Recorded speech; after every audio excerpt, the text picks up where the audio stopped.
सम्बन्धित देशको चाहिँ नागरिकता छोडेको निशा प्रमाणपत्र पेश गरेमा वैवाहिक अङ्गीकृत नागरिकता स्वतः पाउने भनिकिन सरकारले जम्मा 6 महिनाको प्रावधान राखेर सरकारले यो विधेयक ल्यायो। एउटा देशमा बिहा गरेर जाने बित्तिकै त्यो देशको अङ्गीकृत नागरिकताको कारणले राजनीतिक अधिकारमा पनि उसको भूमिका रहन्छ भनेर भनियो भनेदेखि हामीलाई इतिहासले प्रश्न गर्छ। तर पर्खिने टेस्ट गर्नु संसारभरिको यही हो मान्यता। बुहारीलाई ल्याउँदा हामीले तत्काल दिने भन्ने होइन नारा लाउने, छोरीलाई बिहे गरेर ज्वाइँ आइकिन यहाँ लामो समयसम्म बस्छु यहीँ बस्छु भन्दा चाहिँ त्यसलाई दिँदै नदिने अङ्गीकृत नागरिकता कहाँको न्याय हुन्छ? यो छलफल चाहिँ नि राष्ट्रको हित भन्दा पनि व्यक्तिका आफ्ना धारणाहरूका हिसाबमा अगाडि गए भन्ने मलाई लाग्छ। त्यसका आधार के हो, औचित्य के हो, के को लागि? हामीसँग जनसङ्ख्या कमी छ वा हामीसँग स्किल वर्करहरू कमी छ? हाम्रो देश ठुलो भूगोल छ त्यस कारणले हामी जनसङ्ख्या भर्न ल्याउँदैछौँ वा हामीलाई राजनीति गर्ने मान्छेको खाँचो छ र आयात गर्दैछौँ? प्रश्न भोलि गर्छन् जनताले। नमस्कार, आजको सन्दर्भ कार्यक्रममा यहाँहरूलाई स्वागत छ। म चन्द्रबानिया। दर्शकवृन्द, अहिले मुलुकमा अङ्गीकृत नागरिकताको विवाद चरम उत्कर्षमा पुगेको छ। दलहरू अहिले अनिर्णयको बन्दीमा गुजारिरहेका छन्। प्रधानमन्त्रीले यसलाई सहमतिमा टुङ्ग्याउन दबाब दिइरहनु भएको छ भने राज्य व्यवस्था समिति अहिले अनिर्णयको बन्दी बनेको छ। विगत 2 वर्षदेखि नागरिकता विधेयक संसदको मिनी संसदको रूपमा चिनिएको राज्य व्यवस्था तथा सुशासन समितिमा पुगेर पनि 2 वर्षदेखि थन्किएको अवस्था छ।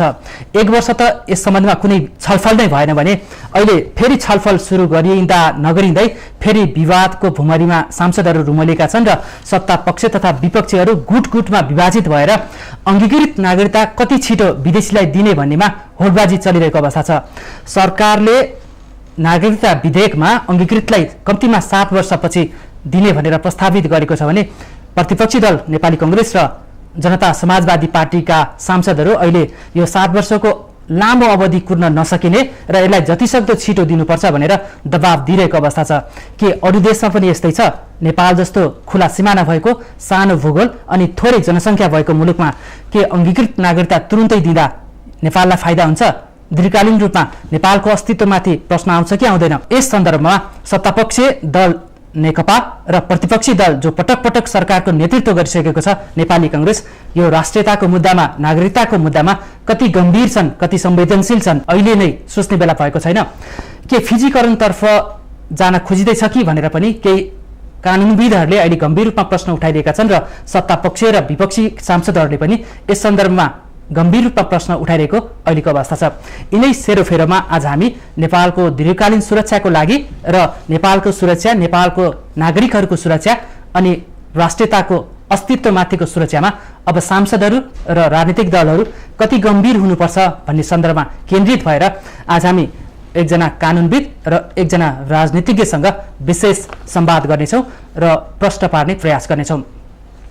यो विषयमा कुराकानी गर्नको लागि हामीसँग नेपाली कांग्रेसका सांसद एवं राज्य व्यवस्था तथा सुशासन समितिका सदस्य डाक्टर डीला संग्रौला हुनुहुन्छ भने कानुनविदको रूपमा हामीसँग वरिष्ठ अधिवक्ता डाक्टर नारायण घिमिरे आज हामीसँग हुनुहुन्छ।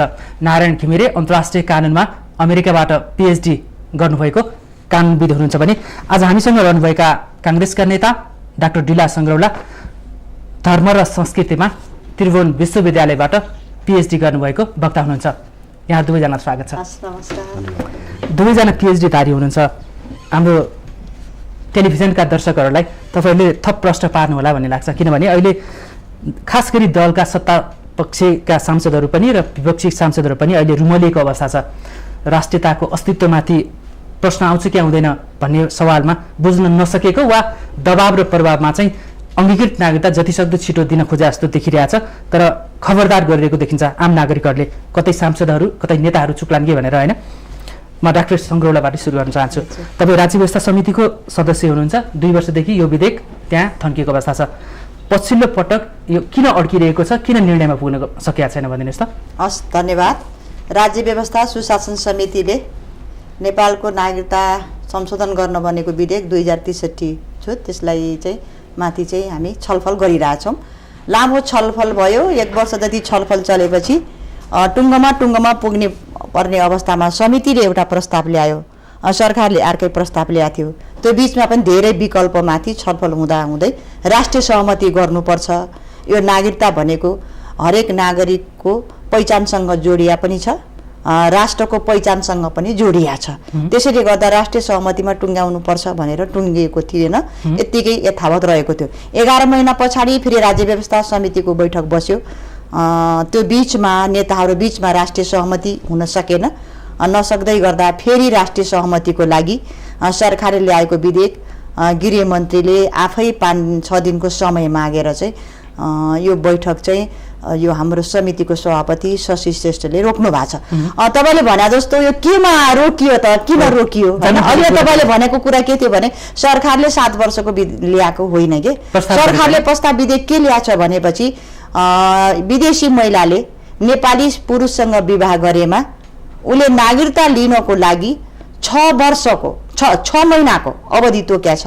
6 महिनाभित्रमा उसले सम्बन्धित देशको चाहिँ नागरिकता छोडेको निशा प्रमाणपत्र पेश गरेमा वैवाहिक अङ्गीकृत नागरिकता स्वतः पाउने भनिकिन सरकारले जम्मा 6 महिनाको प्रावधान राखेर सरकारले यो विधेयक ल्यायो। 6 महिनाको विधेयक ल्याउँदै गर्दा तपाईँले भने जस्तो धेरै कुराहरू छन्। 7 वर्षको चाहिँ अनि 7 वर्षको प्रस्ताव पनि आयो हैन।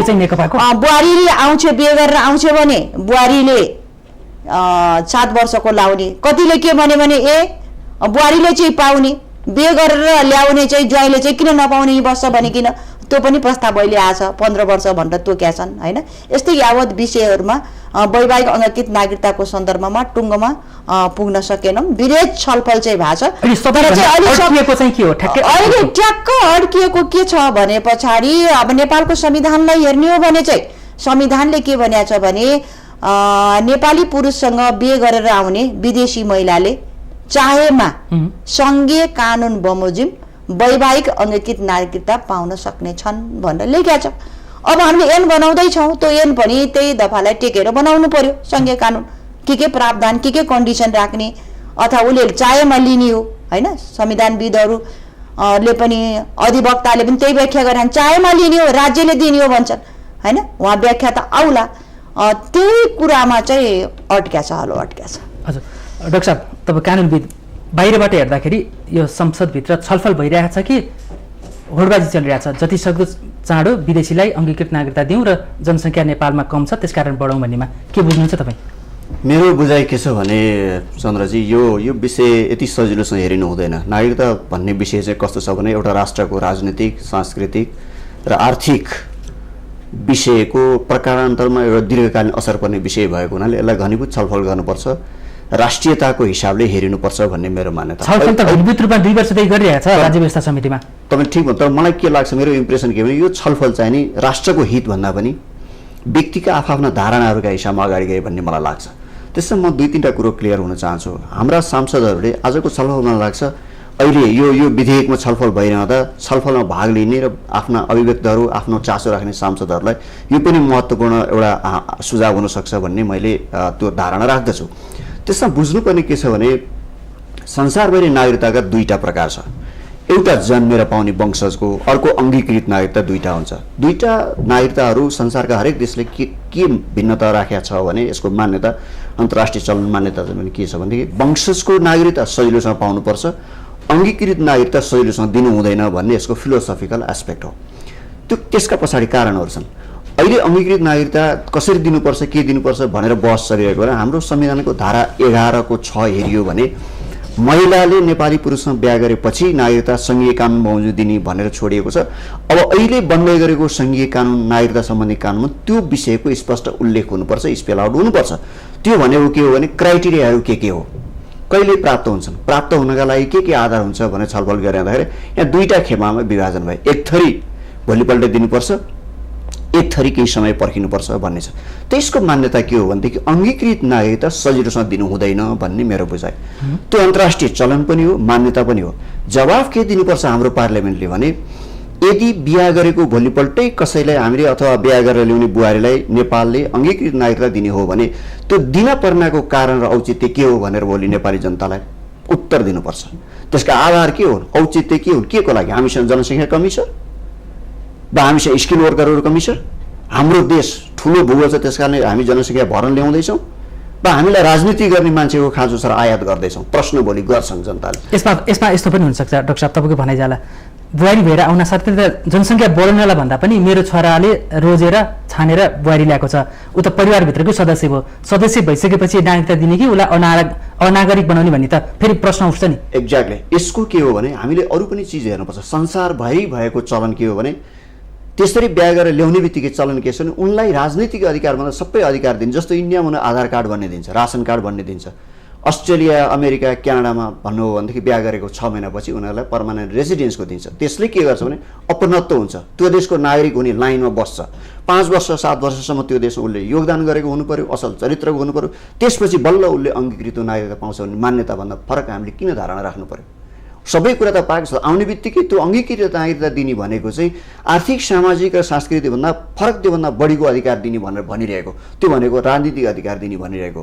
बिहा गरेर ल्याउने बित्तिकै कुनै अर्को देशको नागरिक चाहिँ एउटा देशमा बिहा गरेर जाने बित्तिकै त्यो देशको अङ्गीकृत नागरिकताको कारणले राजनीतिक अधिकारमा पनि उसको भूमिका रहन्छ भनेर भनियो भनेदेखि हामीलाई इतिहासले प्रश्न गर्छ। यसमा यो अन्तर्राष्ट्रिय चलन पनि छैन, त्यति सजिलो खुकुलो गर्नु पनि हुँदैन, केही न केही क्राइटेरिया राखेकै हुनुपर्छ। त्यहाँमाथि हाम्रो जस्तो देशमा कारण के छ त? राजनीति गर्ने मान्छेले यो उठाइरहेको प्रश्न जसले भनिरहनु भएको छ, यो छिटै दिनुपर्छ भनिरहनु भएको छ, मलाई लाग्छ कालान्तरमा उहाँहरूका निमित्त नि यो प्रत्युत्पादक हुन्छ। किनभने हामीले बिहा गरेर ल्याउने बित्तिकै कसैलाई अङ्गीकृत नागरिकता दिइहाल्यौँ भने अङ्गीकृत नागरिकतालाई संविधानले निर्दिष्ट गरेको पदभन्दा बाहेक त सबै राजनीतिक अधिकार एक्सर्साइज गर्न पाउने भइसकेपछि त उहाँ अहिले राजनीति गरिरहनु भएको मान्छेहरूको निमित्त पनि यो चाहिँ कन्फ्लिक्ट आउन सक्छ, उहाँहरूको इन्ट्रेस्ट बाजिन सक्छ।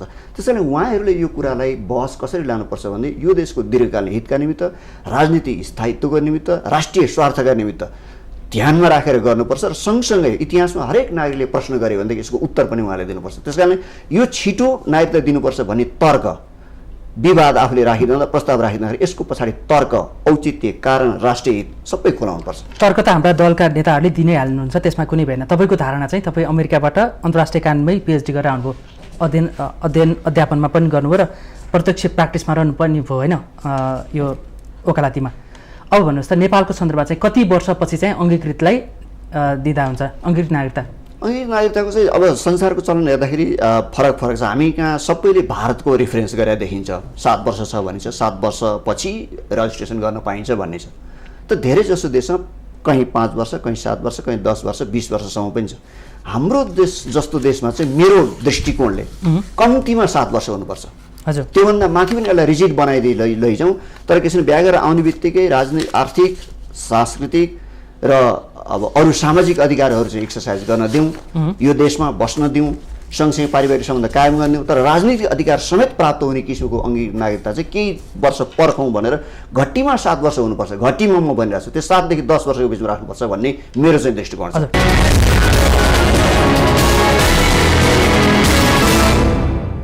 नेपाल महिला सङ्घको पूर्व केन्द्रीय अध्यक्ष पनि हुनुहुन्छ, महिलालाई बढीभन्दा बढी अधिकार सम्पन्न बनाउनुपर्छ भनेर वकालत पनि गरिरहनु भएको छ। अब अङ्गीकृतको सवालमा विदेशी नागरिक जो नेपाली भएर आउँछन् उनीहरूको सवालमा चाहिँ उहाँले कम्तीमा 7 बढीमा 15-20 पनि हुन सक्छ। हाम्रो डक्टर साहबले गरेको बहस चाहिँ हामीले आफ्नो समितिभित्र पनि गरेका छौँ कि हामीले समितिभित्र दुईटै पाटोमा अझ समानताको कुरा पनि मैले भनिहालेँ। कुन चाहिँ पाटो स्पष्ट? दुईटै पाटोमा आएको छ। जस्तो अब हामीले सङ्घीय कानुन बनाउँदैछौँ नि, दुईटै पाटो, यो पाटो 7 वर्षलाई दिने भन्नुभयो नि। अब सबै देशले भारत लगायत अन्य देशमा 5 वर्ष, 7 वर्ष, 6 वर्ष, 10 वर्ष छ। नजिकै छिमेकी भारतमै जाउँ होइन, अब त्यहाँ चाहिँ रासन कार्ड अरू निशा प्रमाण दिन्छ, तर चाहिँ नागरिकता चाहिँ 7 वर्ष पछाडि मात्रै पाउँछ। तर नेपालको सन्दर्भमा चाहिँ के छ, रासन कार्ड यस्ता कार्डहरू केही पनि छैन क्या, परिचय पत्र पनि केही छैन नि त। अहिले बनाउने भनेर विवादमा रहेको छ। नेपालमा के छ भने यो जन्मदेखि मृत्युसम्म क्या, तपाईँ सिंहदरबार छेड्दा पनि मलाई पनि के गर्नुपर्छ त्यही। अब हामी भोट सांसद हाम्रो आइडेन्टिटी कार्ड छ, सबैसँग के गर्छन् त्यही नागरिकता कि लाइसेन्स बोकेर हिँड्छ कि मान्छेले। लाइसेन्सलाई पनि त्यति मान्यता दिन्न, सबैसँग त लाइसेन्स पनि हुन्न होइन, नागरिकता देखाउनु पर्यो। जन्मदेखि मृत्युसम्म नै मान्छेको पहिचान दिने बाटो भनेको नागरिकता रहेछ कि। अनि एक थरीले के भनिरहेछन् भनेको दुईटै डिबेटको बहसमा हामी छौँ होइन। एउटाले के भनिरहेछन् भने म चाहिँ त्यही समितिभित्रको बहसलाई नै र बाहिरको बहसलाई जोडी के राख्छु भने तपाईँले भने अमूर्त कुरा होइन, अमूर्त कुरा होइन। कांग्रेसभित्र पनि ढिलासँग यो सवालमा वर्षको सवालमा के हो त्यो कुरा होइन। कांग्रेसभित्रको भन्ने कुरामा त उल्ले नभन्नु, नेकपा र कांग्रेसको कुरा त आफ्नो आफ्नो बात आफ्नो आफ्नै भइहाल्थ्यो, किन बालौटारमा बस्नु पर्थ्यो होला? तपाईँको मात्रै कुरा गर्नु। राष्ट्रियतासँग डिला संग्रौलाको कुरा आउनु पर्यो। डिला संग्रौलाको कुरा भन्नुहुन्छ भने चाहिँ मैले चाहिँ दुइटै आइरहेछ। एउटा चाहिँ आइन आइसके उसलाई 7 वर्ष पछाडि दिने हो भने त्यो 7 वर्ष बिचमा उसको बच्चा बच्ची होला, डिभोर्स होला, नागरिकता नभई केही पनि चल्दैन, बुहारी बनेर आउँछन् यसलाई यत्तिकै राख्ने भनेर पनि एक थरी बहस गरिरहन्। अर्को थरीमा हामी महिला पनि हौँ होइन, दुइटै बहस हामी ल्याइरहेछौँ। एउटा समानताको कुरा पनि हामी ल्याएछौँ।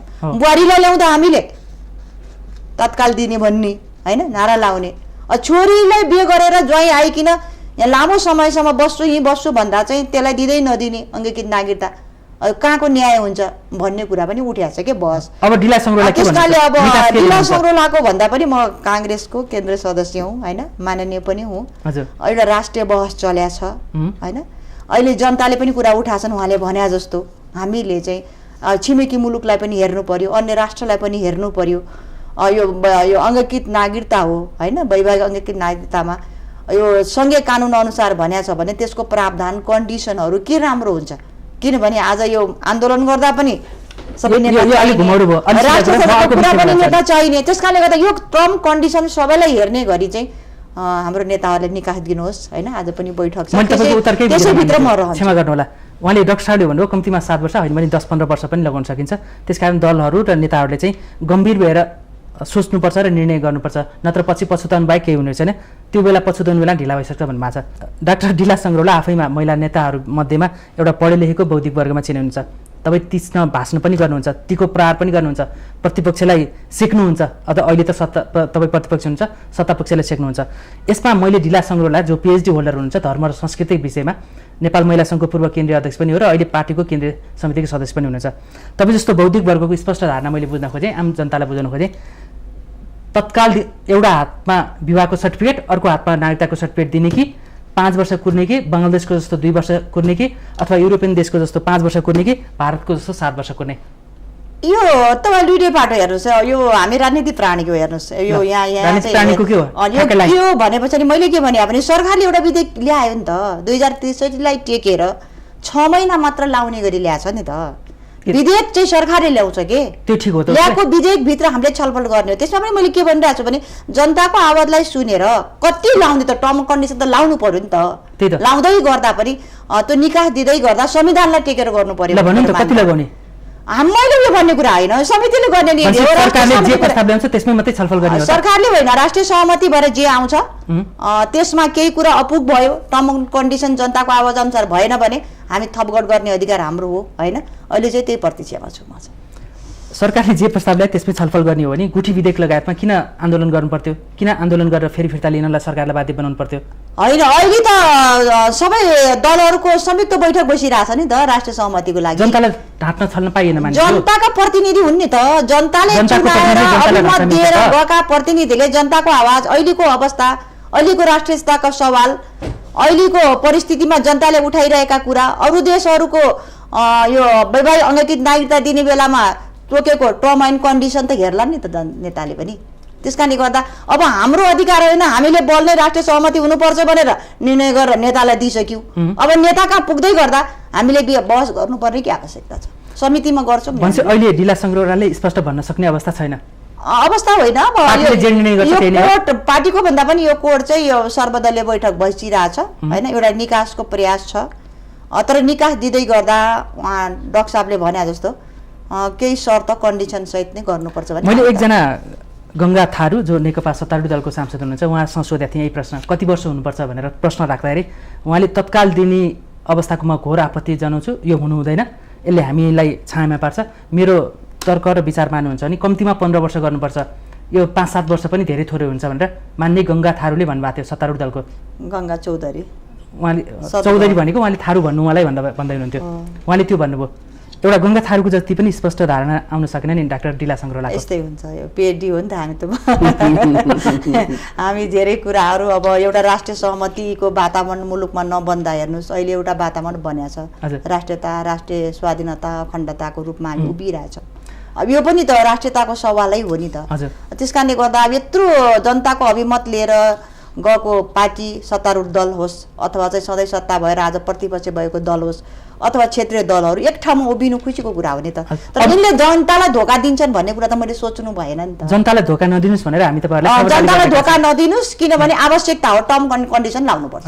म डाक्टर यति नै लाउनुपर्छ म भनिनँ, तर लाउनुपर्छ। अब त्यो 1-2 दिन 5-6 महिनाले नहोला कि भन्ने जनताको होइन होइन, यो 1-2 दिनमा सायद सकिन्छ, यो छिट्टै सकिहाल्छ। अमृता अग्रवालले त भन्दै हुनुहुन्छ विवाह गरेकै आएको दिन दिन सक्यो भने त्यो जति राम्रो केही हुँदैन भन्दै हुनुहुन्छ आज उहाँले। हामी त्यो पक्षमा छैनौँ, टर्म एन्ड कन्डिसन लाउनुपर्छ, मेरो विचार व्यक्तिगत। डाक्टर घिमिरे उहाँ अलिकति अनिर्णयको बन्दी हुनुहुन्छ, सिङ्गो पार्टी पनि उहाँ पनि होइन। अब नागरिकता नै दिने हो होइन।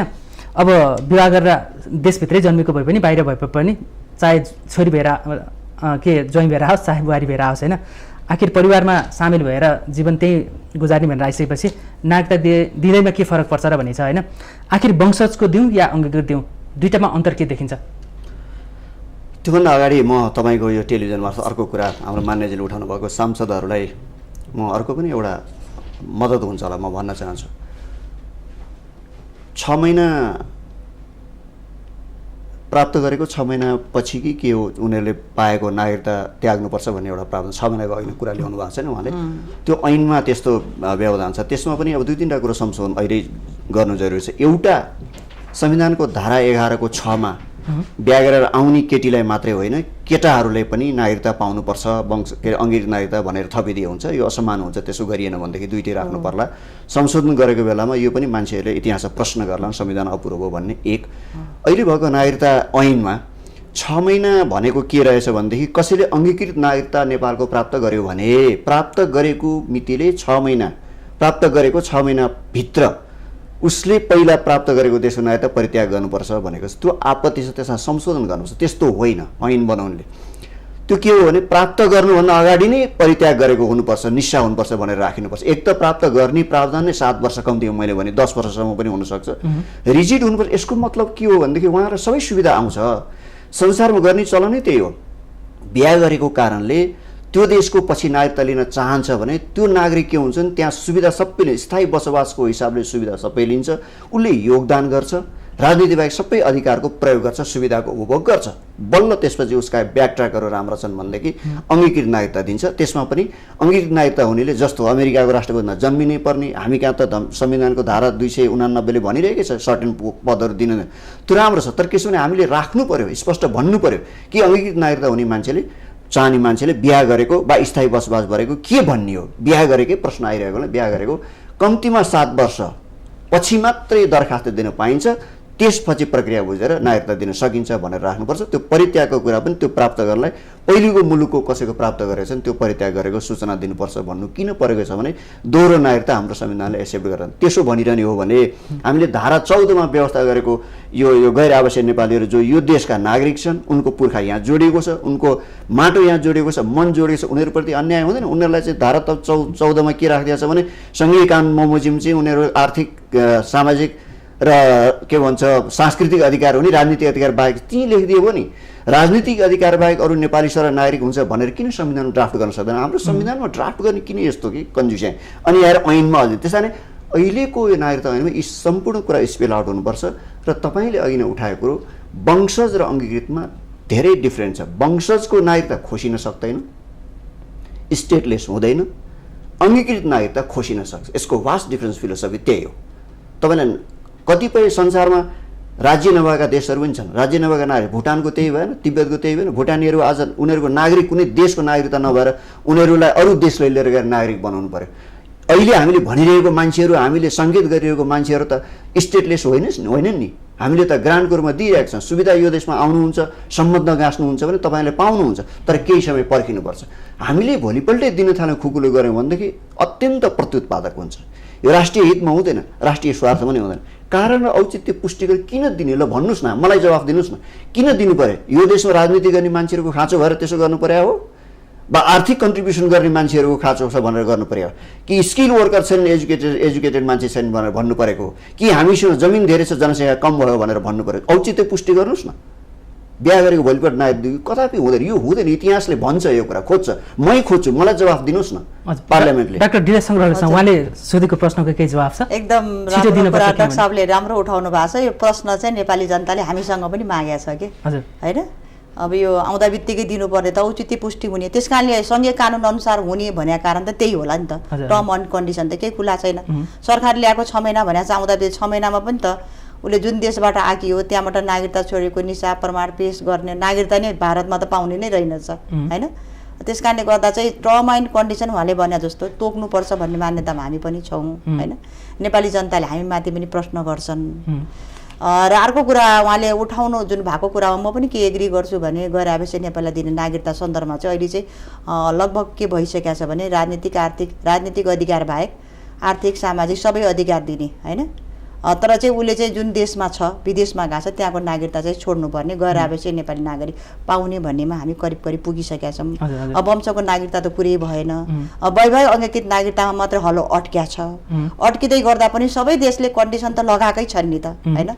त्यस कारणले गर्दा सङ्घीय कानुन हामी बनाउँदैछौँ भने सङ्घीय कानुनमा चाहिँ कसरी गर्ने त, के टर्म एन्ड कन्डिसन राख्दा चाहिँ अगाडि देखा परेका विकृति विसङ्गति अहिले जनताले उठाइरहेको प्रश्न जसले उहाँले पनि भनिरहनु भएको छ, जनताले पनि हामीलाई पनि सधैँ हामीलाई मेसेज पठाएर प्रश्न गरेका छन्, मानेज्यू यो कुरा बुझ्नु पर्यो भनिरहेछन्। राष्ट्रियताको सवालसँग पनि गाँसिया छ होइन, स्वाधीनतासँग पनि गाँसिया छ, देशको पहिचानसँग पनि गाँसिया छ भने त्यो अस्तित्वलाई पनि कायम राख्ने गरी जुन राष्ट्रिय सहमति हुँदैछ त्यही कन्डिसनभित्र बसेर चाहिँ खोजिनुपर्छ।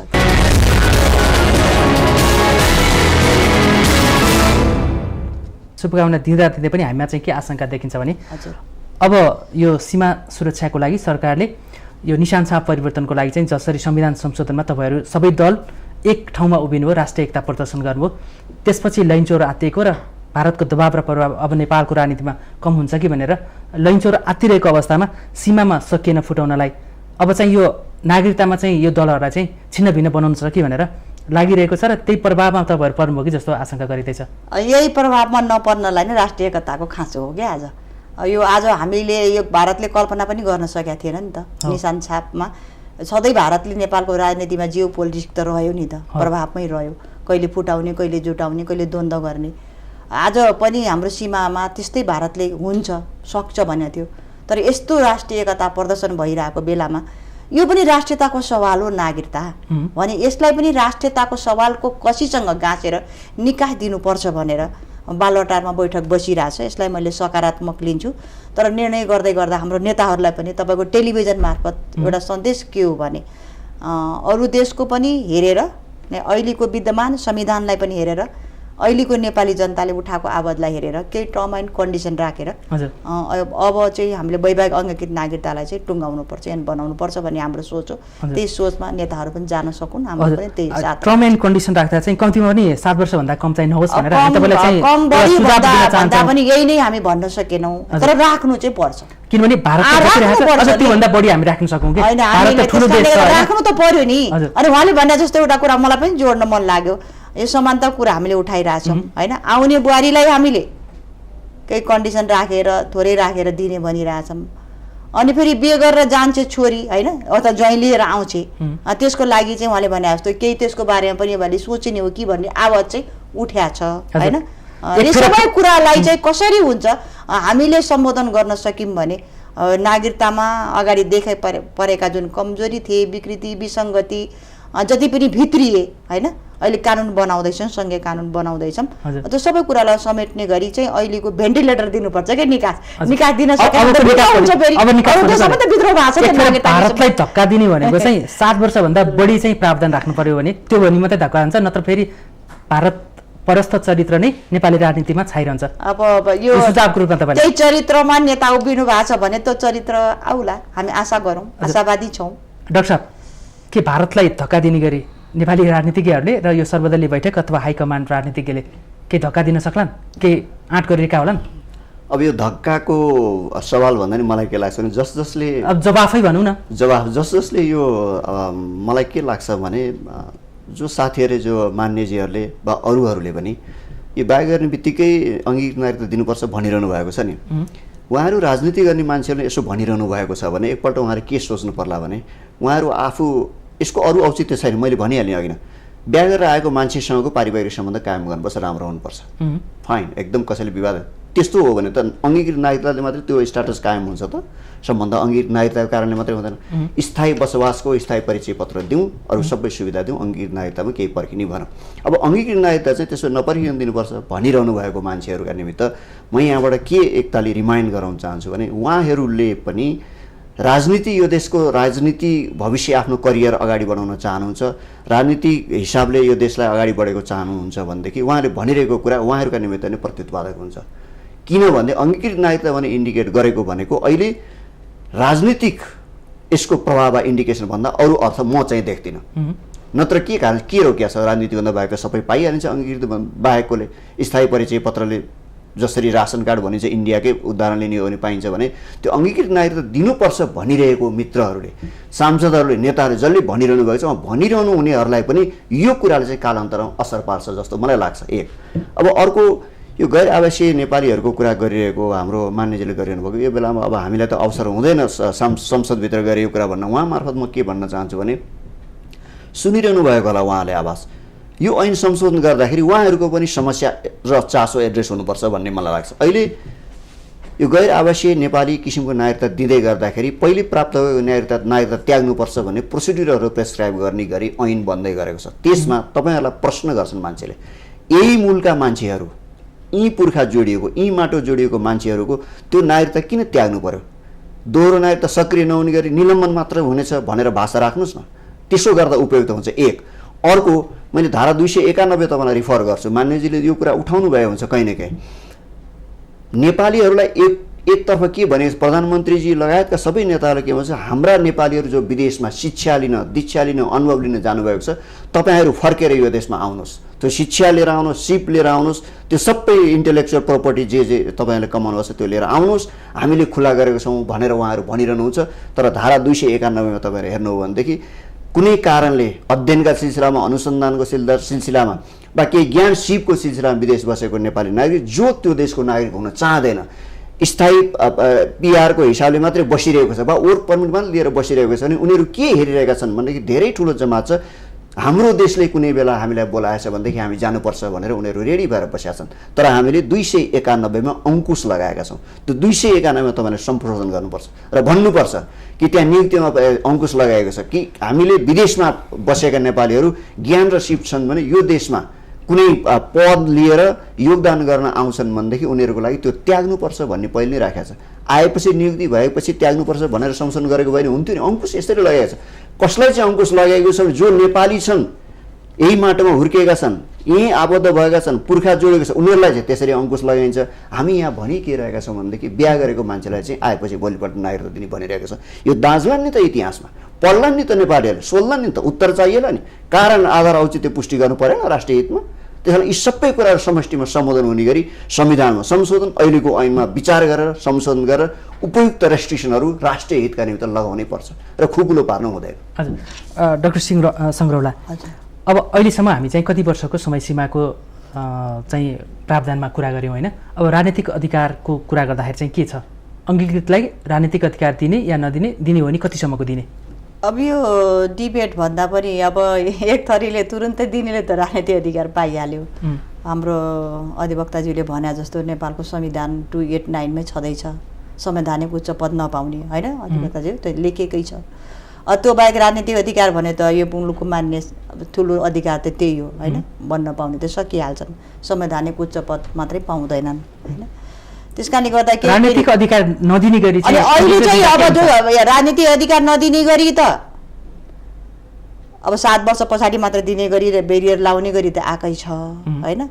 अब एउटा डिबेट फेरि अब आएकै छ कि फेरि तुरुन्त दिने, तुरुन्त दिँदा त सबै अधिकार पनि पायो। अनि उहाँले भने जस्तो कुरामा पनि मलाई पनि के लाग्छ भने आज हाम्रा नेपालीहरू थुप्रै विदेशमा गए नि त, हामीले रोजगारी दिन नसक्दा अथवा शिक्षा आर्जन गर्न, सिप आर्जन गर्न गए।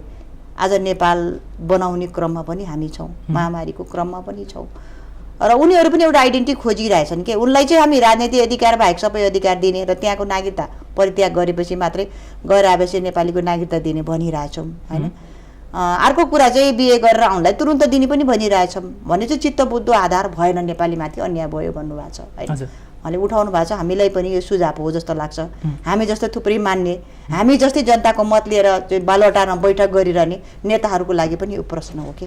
त्यस कारणले गर्दा चाहिँ यो विभेद जुन छ नि, यो विभेदलाई निमिट्याउन पाएर केही बेरियर लगाएर चाहिँ अगाडि निकाह दिन सक्यौँ भने इतिहास त उहाँले भन्नुभएको छ, इतिहास सँगसँगै अहिले नेपाली जनताले पनि जुन चाहिरहेछन् नि, समय सापेक्षको जुन इस्यु हुन्छ, जनताको भावना, ऐन कानुन कसको लागि बनाउने? जनताको लागि हो नि त, राष्ट्रको लागि, जनताको लागि हो। अब उसले पाउने अधिकारको लागि हो। अब उसँग गाँसेर बन्न लागेको चाहिँ कानुन बन्दैछ भने उनको भावनालाई पनि मध्यनजर चाहिँ हाम्रा नेताहरू आदरणीयहरूले चाहिँ गर्न सकुन्। हामीले पनि त्यसमा चाहिँ के कस्तो छ फेरि पनि हामीलाई छलफल गर्ने अधिकार त रहन्छ हैन। त्योदेखि हामी भाग्न त हामी सक्दैनौँ, किनभने यो कानुन त मेरा दर सन्तान नाति पनातिसम्म जाने हो नि त, हामीलाई मात्रै अहिले मात्रै होइन नि त।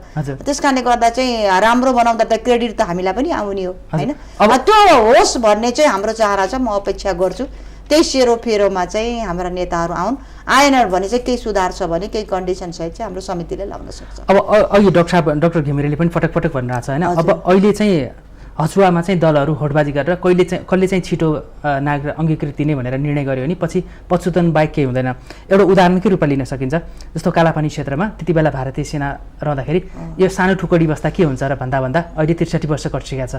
त्यति बेला सानो रूपमा हेरियो, केही देखेन, अब बस्या छ, हटाउन गाह्रो भइरहेछ। त्यसको लागि नेपाललाई अहिले जुनसुकै सरकार आए पनि गाह्रो भइरहेको अवस्था छैन। कति अङ्गीकृत नागरिकता पनि अहिले कति नै आउँछन् र बुहारी भएर, कति नै आउँछन् र ज्वाइँ भएर भनेर हामीले खुकुलो गर्दै जाने हो भने कालान्तरमा के होला?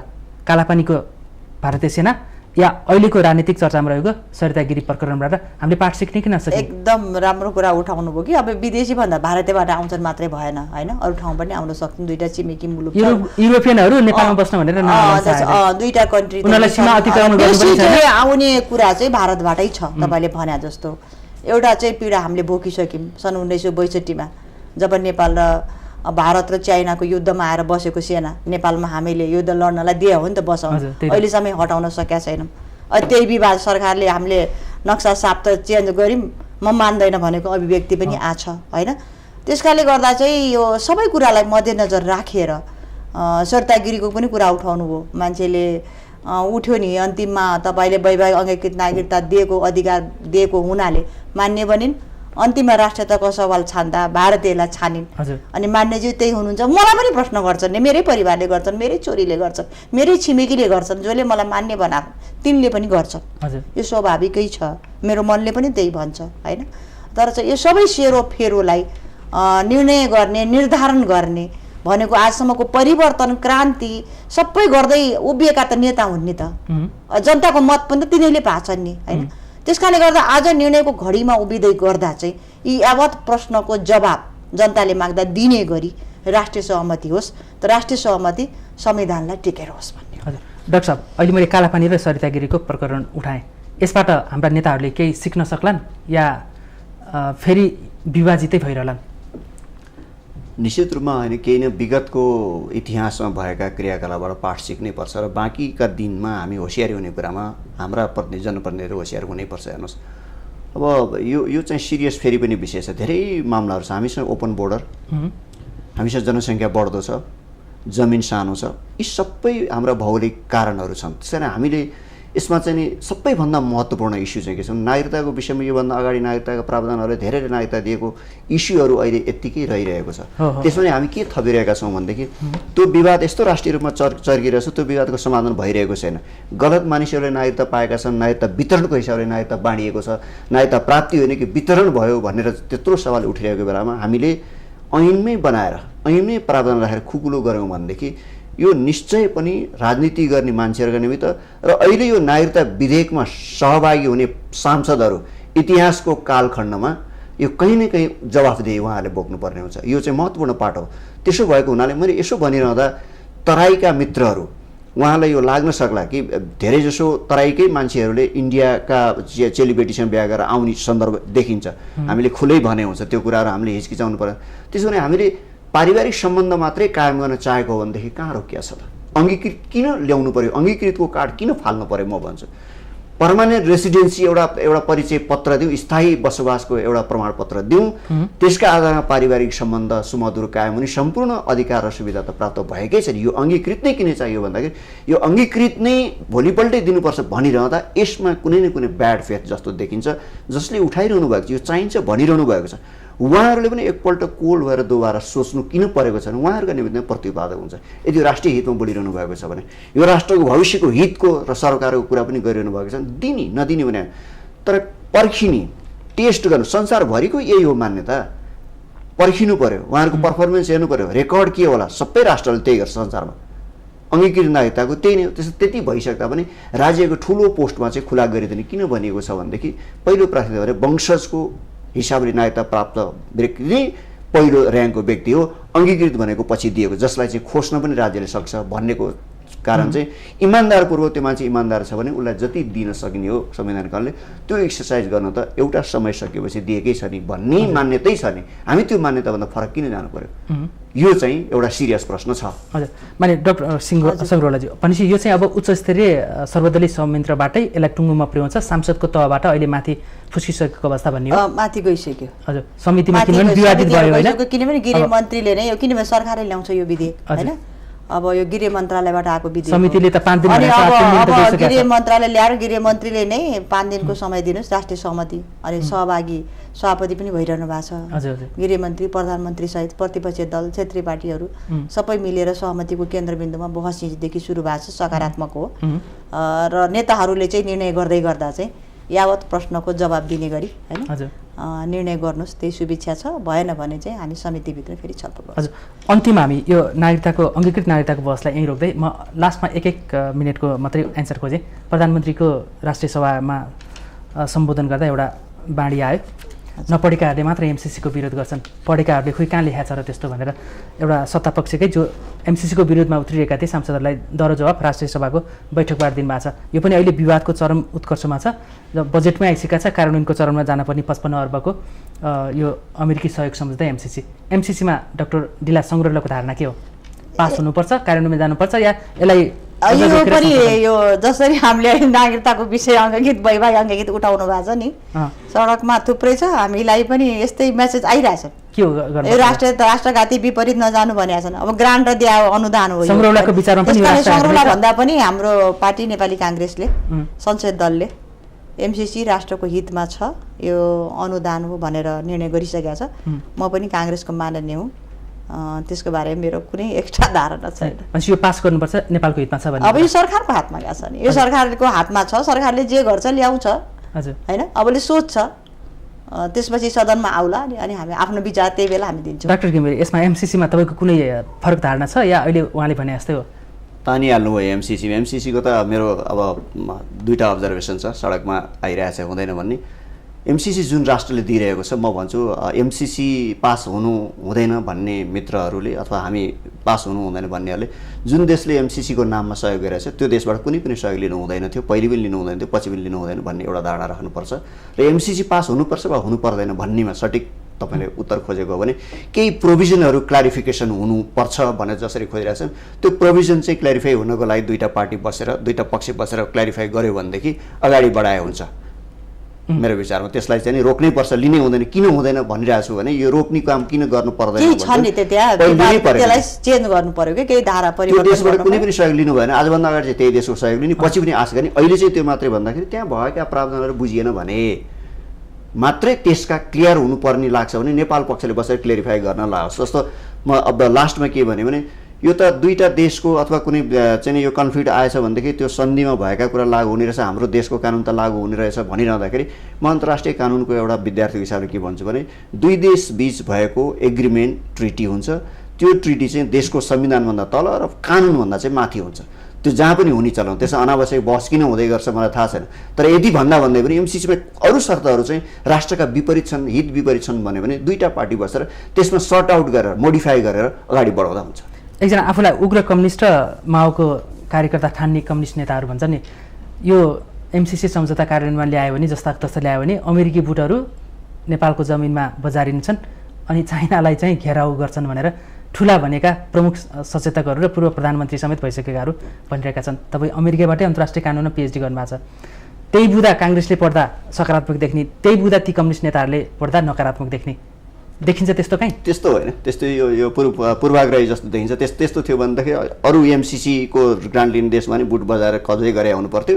त्यो अमेरिकासँग हामीले अहिले भन्दा अगाडि लिएको सम्झौतालाई पनि त्यसमा टेकेर उनीहरूले हसेप गरेकै हुनुपर्छ। त्यस्तो अनुमान गर्न मिल्दैन। सबै हामीले असल नीतिका साथ हुन्छ भन्ने अनुमान गर्नुपर्छ र क्लियर नभएका कुराहरू चाहिँ क्लियर हुनुपर्छ, तिमीहरूसँग हामी क्लियर गर्न चाहन्छौँ भनेर हाम्रो पक्षले अथवा नेपाल पक्षले भन्न सक्ने भने हुन्छ त्यसमा चाहिँ। डाक्टर सङ्ग्रौला, भीम रावल र अब यो के रहेछ भने तपाईँले नाम लिनु हो नि, अस्ति सबै डकुमेन्ट सबै पल्टाएँ कि मैले। भीम रावल गृहमन्त्री भालामा आएको, झलनाथ खनाल भएको बेला पनि आएछ, प्रचण्ड भएको बेला पनि लिएर आएको रहेछ। त्यसपछि हाम्रो प्रधानमन्त्री शेरबहादुर वाला आएको, सबै मान्छेले एमसिसीको निर्णय गर्दै गर्दै गर्दै आएछन्। तिनै मान्छे अब राष्ट्रवादी बनिरहेछन् के। उहाँले भनेको छ, डाक्टर साहबले भनेको छ केही छन् अप्ठ्यारा, केही धारा संशोधन परिवर्तन गर्नु छ भने सम्बन्धित राष्ट्रलाई राखेर गर्नु पर्यो, होइन भने त यो ग्रान्ट हो नि त। आफै बस्ने निर्णय गर्ने। अब राष्ट्रवादी हुनलाई फेरि को राष्ट्रवादी को राष्ट्रघातीको चाहिँ बहसमा चाहिँ लैजानुहुन्न। महत्त्वपूर्ण समय र विचारको लागि यहाँहरू दुवैजनालाई धन्यवाद। हस्, धन्यवाद। आदरणीय दर्शकवृन्द, आज हामीले आजको सन्दर्भमा अङ्गीकृत नागरिकताको विवादमा नेपालका प्रमुख दलहरू किन विभाजित हुन खोज्दैछन्, कि अब फेरि राष्ट्रिय एकता गरेर भारतले अर्को धक्का दिनु पर्दैन र भन्ने सवालमा केन्द्रित भएर अबको प्रावधान के हुनुपर्छ भन्ने विषयमा अमेरिकाबाट अन्तर्राष्ट्रिय कानुनमा पिएचडी गर्नुभएका वरिष्ठ अधिवक्ता डाक्टर नारायण घिमिरे र त्रिभुवन विश्वविद्यालयबाट धर्म संस्कृतिमा पिएचडी गर्नुभएका नेपाली काङ्ग्रेसका केन्द्रीय सदस्य एवं राज्य व्यवस्था समितिका सदस्य नेपाली काङ्ग्रेसका सांसद डाक्टर डिला सङ्ग्रौलासँग आज हामीले यसबारेमा स्पष्ट हुने र आम जनतालाई थप प्रश्न पार्ने कोसिस गऱ्यौँ। अर्को श्रृङ्खलामा अर्को विषयका साथ उपस्थित हुन्छौँ। आजको श्रृङ्खलाबाट म चन्द्रबानिया बिदा हुन्छु। सत्य, तथ्य र निष्पक्ष समाचारको लागि माउन्टेन टेलिभिजन हेर्दै रहनुहोला। नमस्कार।